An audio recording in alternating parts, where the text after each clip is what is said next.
नमस्कार दोस्तों, IAS point में आपका स्वागत है। मैं हूं उत्कर्ष सिंह। आज हम बात करेंगे प्रवाल वृत्तियों के लिए वैश्विक फंड पर। प्रवाल वृत्ति क्या होती है और इसके फंड पर बात करेंगे। वीडियो शुरू करने से पहले सब्सक्राइब बटन को दबाइए और चैनल को सब्सक्राइब कीजिए, क्योंकि यह वीडियो बहुत ही अधिक इन्फॉर्मेशनल होने वाला है। चलिए शुरू करते हैं और सबसे पहले देखते हैं कि प्रवाल वृत्तियों के लिए वैश्विक फंड चर्चा में क्यों है। हाल ही में संयुक्त राष्ट्र की 75वीं वर्षगांठ के अवसर पर प्रवाल वृत्तियों के लिए संयुक्त राष्ट्र का पहला बहुपक्षीय trust fund United Nations multi partner trust fund for coral reefs आधिकारिक तौर पर लॉन्च किया गया। यूनाइटेड नेशंस मतलब संयुक्त राष्ट्र की 75वीं वर्षगांठ थी। संयुक्त राष्ट्र की स्थापना 1945 ईस्वी में हुई थी। 1945 ईस्वी में। अब बात करते हैं इस फंड के प्रमुख बिंदुओं की। इस फंड में उन भागीदारों का गठबंधन शामिल है जो प्रवाल वृत्तियों को और अधिक अनुकूल बनाने हेतु संसाधन एकत्रित करने का आह्वान करते हैं। इस वैश्विक फंड का लक्ष्य अगले 10 वर्षों में प्रवाल वृत्तियों के संरक्षण हेतु $500 मिलियन जुटाना और निवेश करना है। मतलब $50 करोड़ जुटाना और इसका निवेश करना है। प्रवाल वृत्तियों के लिए वैश्विक fund global fund for coral reefs दोहरे उद्देश्यों पर केंद्रित है। इसका पहला उद्देश्य प्रवाल वृत्तियों के संरक्षण और बहाली पर केंद्रित निजी बाजार आधारित निवेशों सहित नवीन वित्त पोषण तंत्र के उत्थान को सुविधाजनक बनाने पर है। इसका दूसरा उद्देश्य प्रवाल वृत्तियों से संबंधित जलवायु अनुकूलन के लिए हरित जलवायु कोष, ग्रीन क्लाइमेट फंड, अनुकूलन कोष, एडैप्शन फंड और बहुपक्षीय विकास बैंकों के माध्यम से वित्त पोषण की शुरुआत करने पर है। यह फंड एक ऐसा वित्तीय साधन है जो निजी और सार्वजनिक दोनों प्रकार के वित्त पोषण करेगा। यह उन व्यवसायों और वित्तीय तंत्रों का भी समर्थन करेगा जो स्थानीय समुदायों एवं उद्यमों को सशक्त बनाने हेतु प्रवाल वृत्तियों तथा संबद्ध पारिस्थितिकी प्रणालियों के स्वास्थ्य एवं स्थिरता में सुधार करते हैं। अब बात करते हैं इस फंड के लिए साझेदारी पर। फंड के लिए संसाधन जुटाने की बहुपक्षीय पहल में सार्वजनिक, परोपकारी और निजी अभिकर्ता शामिल हैं, जिनमें से कुछ इस प्रकार हैं। Paul G Allen Family Foundation, Paul G Allen Family Foundation, Prince Albert द्वितीय of Monaco Foundation, Prince Albert द्वितीय ऑफ मोनाको फाउंडेशन, वीएनपी परिवार, अल थेलिया फंड्स, संयुक्त राष्ट्र विकास कार्यक्रम, United Nations Development Programme, UNDP, संयुक्त राष्ट्र पर्यावरण कार्यक्रम, United Nations Environment Programme, UNEP, United Nation Capital Development Fund, UN Capital Development Fund, UNCDF. यह अद्वितीय साझेदारी प्रवाल संरक्षण और एसडीजी 14 महासागरों, समुद्रों एवं समुद्री संसाधनों का संरक्षण और उपयोग पर आधारित है। इसमें 1, 2, 3, 4, 5, 6, 7 प्रकार के शामिल हैं, मतलब 7 प्रकार के संगठन शामिल हैं। Paul G Allen Family foundation क्या है? Paul G Allen Family foundation के ने 4 दशकों से अधिक समय से विश्व की कुछ सबसे कठिन समस्याओं के प्रक्षेपवक्र को बदलने पर ध्यान केंद्रित किया है। समाज सेवी जोड़ी एलन और माइक्रोसॉफ्ट के सह संस्थापक पॉल जी एलन द्वारा स्थापित इस संस्थान ने शुरुआत में क्षेत्रीय कला, ऐसी आबादी जहां तक सेवाओं की पहुंच कम है और पर्यावरण पर ध्यान केंद्रित करने के साथ प्रशांत उत्तर पश्चिम में सामुदायिक आवश्यकताओं के लिए निवेश किया। वर्तमान में यह फाउंडेशन महासागरों के स्वास्थ्य को सुरक्षित करने, वन्यजीवों की रक्षा करने, जलवायु परिवर्तन से निपटने और समुदायों को मजबूत बनाने के लिए काम करने वाले फ्रंट लाइन भागीदारों के वैश्विक पोर्टफोलियो का समर्थन करता है। अब आते हैं प्रिंस एल्बर्ट द्वितीय ऑफ मोनाको फाउंडेशन।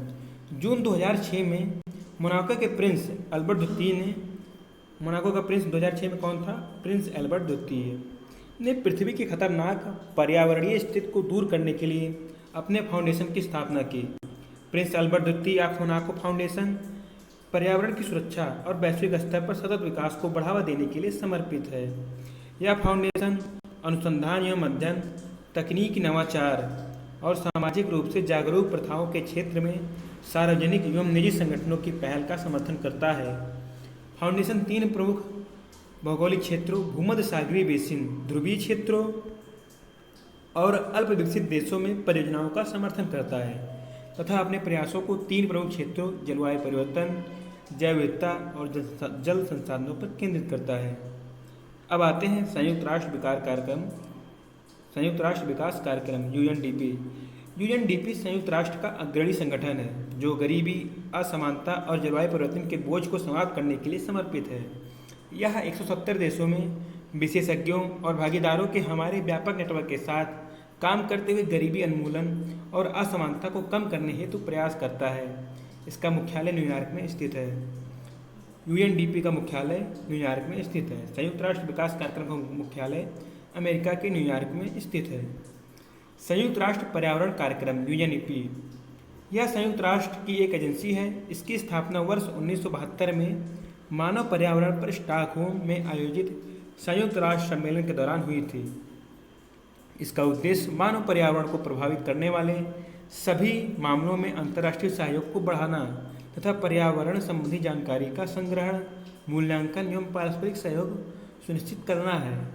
यूएनईपी पर्यावरण संबंधी समस्याओं के तकनीक एवं सामान्य निदान हेतु एक उत्प्रेरक के रूप में कार्य करता है। यूएनईपी अन्य संयुक्त राष्ट्र निकायों के साथ सहयोग करते हुए सैकड़ों परियोजनाओं पर सफलतापूर्वक कार्य कर चुका है। इसका मुख्यालय केन्या के नैरोबी में है। यूएनईपी की स्थापना 1972 में स्टॉकहोम में हुई थी और इसका मुख्यालय केन्या की राजधानी नैरोबी में है। अब बात करते हैं संयुक्त राष्ट्र पूंजी विकास कोष United Nations Capital Development Fund UNCDF. संयुक्त राष्ट्र पूंजी विकास कोष यूएनसीडीएफ अल्प विकसित देशों के लिए संयुक्त राष्ट्र की पूंजी निवेश एजेंसी है। यह अल्प विकसित देशों में गरीबों के लिए सार्वजनिक और निजी वित्त उपलब्ध कराने का कार्य करती है। इसकी स्थापना वर्ष 1966 संयुक्त राष्ट्र के अंतर्गत एक स्वायत्त संगठन के रूप में की गई थी। इसका मुख्यालय न्यूयॉर्क में है। यूएनसीडीएफ का मुख्यालय अमेरिका के न्यूयॉर्क में है और इसकी स्थापना 1966 में की गई थी।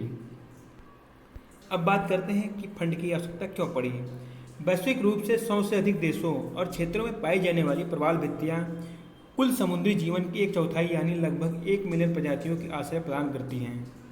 ये तूफानों और बाढ़ से समुद्र तट की रक्षा करते हुए कम से कम आधा बिलियन लोगों को रोजगार देती हैं तथा भोजन भी प्रदान करती हैं। इनके विभिन्न मूल्यों अथवा महत्वों और अपार सुविधता के बावजूद वैश्विक स्तर पर प्रवाल भित्तियों के संरक्षण को बहुत अधिक महत्व नहीं दिया गया है। प्रवाल भित्तियों को वैश्विक जैव विविधता फ्रेमवर्क वर्ष 2020 के बाद के लिए एक महत्वपूर्ण पारिस्थितिकी तंत्र के रूप में मान्यता दी गई है और international coral reef initiative ICRI द्वारा प्रवाल भित्तियों की सुरक्षा के लिए सिफारिशें की गई है। International coral reef initiative ICRI क्या है, इस पर बात करते हैं। International coral reef initiative ICRI विभिन्न राष्ट्रों और संगठनों के बीच एक अनौपचारिक साझेदारी है जो दुनिया भर में प्रवाल भित्तियों तथा संबंधित पारिस्थितिकी प्रणालियों को संरक्षित करने का प्रयास करता है। यद्यपि यह एक अनौपचारिक समूह है जिसके निर्णय सदस्यों के लिए बाध्यकारी नहीं होते हैं, लेकिन पर्यावरणीय स्थिरता, खाद्य सुरक्षा तथा सामाजिक एवं सांस्कृतिक हित के लिए प्रवाल भित्तियों और संबंधित पारिस्थितिकी प्रणालियों के महत्व को वैश्विक स्तर पर प्रदर्शित करने के हेतु इसके कार्यों पर जारी रखता है। ICRI के कार्यों को संयुक्त राष्ट्र के दस्तावेजों में नियमित रूप से स्वीकार किया जाता है जो अंतर्राष्ट्रीय परिदृश्य में इसके महत्वपूर्ण सहयोग, सहकार्य और समर्थन की भूमिका को प्रदर्शित करता है। इसकी स्थापना वर्ष 1994 ICRI की स्थापना वर्ष 1994 में 8 देशों Australia, France, Japan, Jamaica, Philippines, Sweden, United kingdom और संयुक्त राज्य अमेरिका द्वारा की गई थी।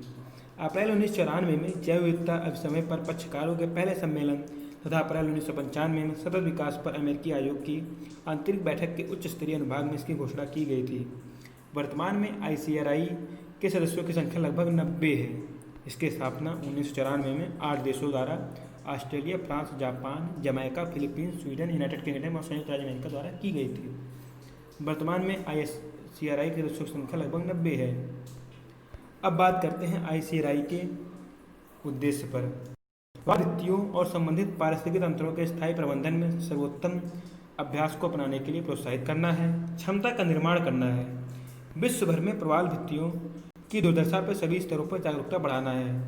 ICRI ने कॉल टू एक्शन और फ्रेमवर्क फॉर एक्शन को अपने मूलभूत दस्तावेजों के रूप में अपनाया है। दोनों दस्तावेजों में ICRI के 4 आधार हैं: एकीकृत प्रबंधन, विज्ञान, क्षमता निर्माण और समीक्षा। हाल ही में जारी 5वें वैश्विक जैव विविधता आउटलुक ग्लोबल बायोडाइवर्सिटी आउटलुक के अनुसार ग्लोबल बायोडाइवर्सिटी आउटलुक के अनुसार जलवायु परिवर्तन सहित मानवीय दबाव के कारण प्रवाल भित्तियों ने सभी मूल्यांकन समूहों में विलुप्त के जोखिम को सर्वाधिक तेजी से वृद्धि दर्शाई है। अब बात करते हैं इसके महत्व की। फंड उन महत्वपूर्ण पारिस्थितिकी प्रणालियों के संरक्षण और बहाली या पुनर्स्थापन में एक महत्वपूर्ण भूमिका निभाएगा जो विश्व भर में खतरे में है।